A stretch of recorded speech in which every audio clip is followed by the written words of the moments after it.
secret of happiness is learning. Well, I started to make Daddy Longlegs into a musical because I was attracted to it as a novel. It's a brilliant piece of work by the novelist Jean Webster, fascinating woman who was Mark Twain's great niece, and this was her first major novel, and it's written entirely as letters from the orphan girl Jerusha Abbott. It's a made-up name that she was given when she was in the orphanage. She doesn't know who her parents are or were, and she's sponsored through university by a man she is supposed never to meet. The only stipulation for the sponsorship is that she writes a letter every month to him. And the novel is the letters that she writes.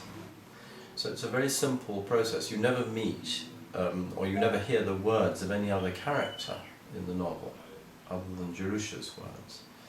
So we've gone slightly different from that. We've imagined what the man who she's writing to is actually like, and we've given him things to say, things to sing, so that the other half of the relationship is filled in. Well, Jerusha is an orphan. She is the oldest orphan in the John Grier home, and she's very innovative and bright and witty, and she's sort of stuck in this orphanage. But an anonymous donor decides to send her to college, so the play follows her journeys at school.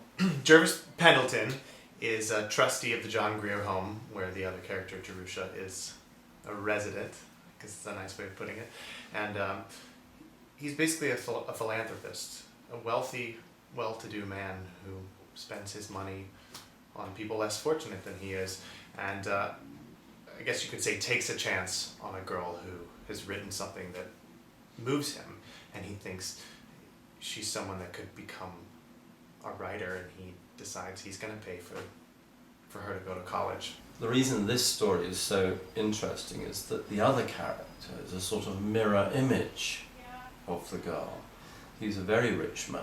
He has enough money that he can throw it away on all sorts of charitable schemes. And he was born with everything.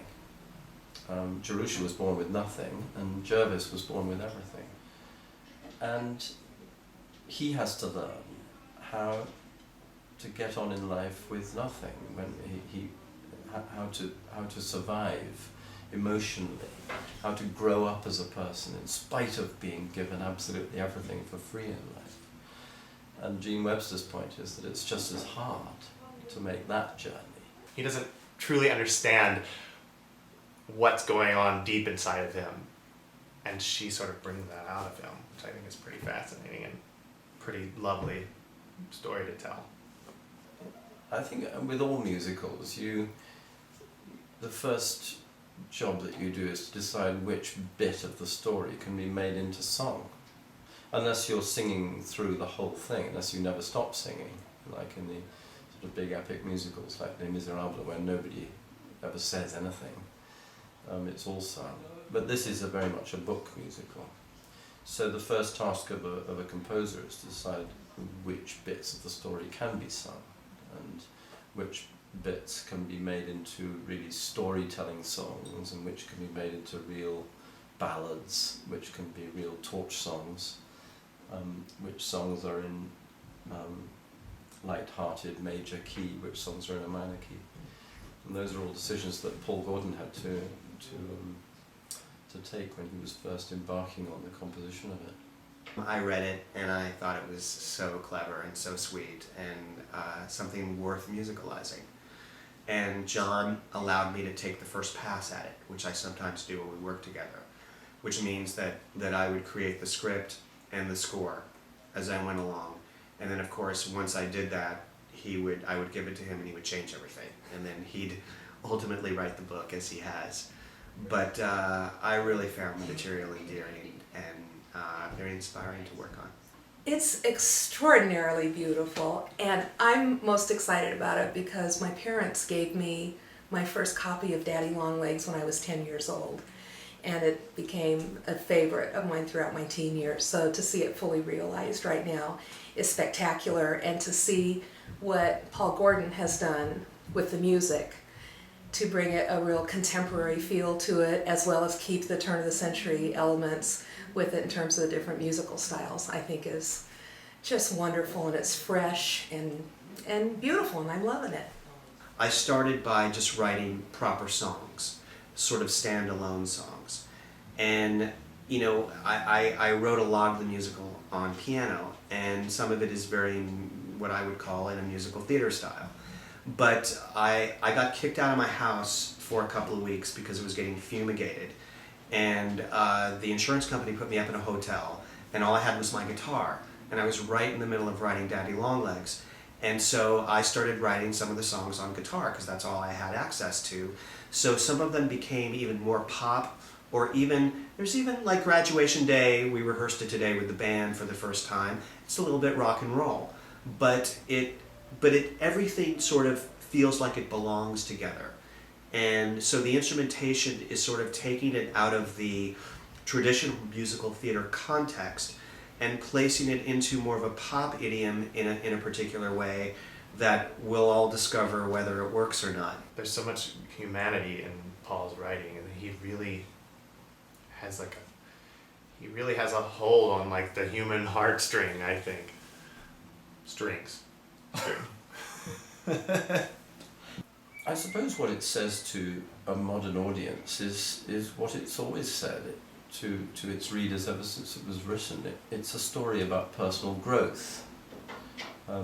It's a story about how a girl who starts with nothing in life and educates herself and gets to know the world to the point when she can survive in the world without any help, without any attachments. It's a rags to riches story, if you like, and those stories have a universal appeal, I think. I think all audiences will be attracted to the story because there's something for everybody in it. The main character is a young girl, so of course young girls will absolutely identify with her. But it's also a wonderful love story and a story about someone growing up. It's all about this intelligent young woman and what she makes of herself, and then how that has an effect on a guy. Sort of just like a romantic comedy. It goes a lot deeper than that, but it has that feel to it. And, you know, we're singing our faces off, and that's always fun too, right? I would strongly advise people not to watch the movie version. There is a movie, it's from 1930s, 40s, I can't remember which, with Fred Astaire. And it's very, very loosely based on the story, but it's kind of completely upside down. And it doesn't give at all the impression that the original author wanted to give.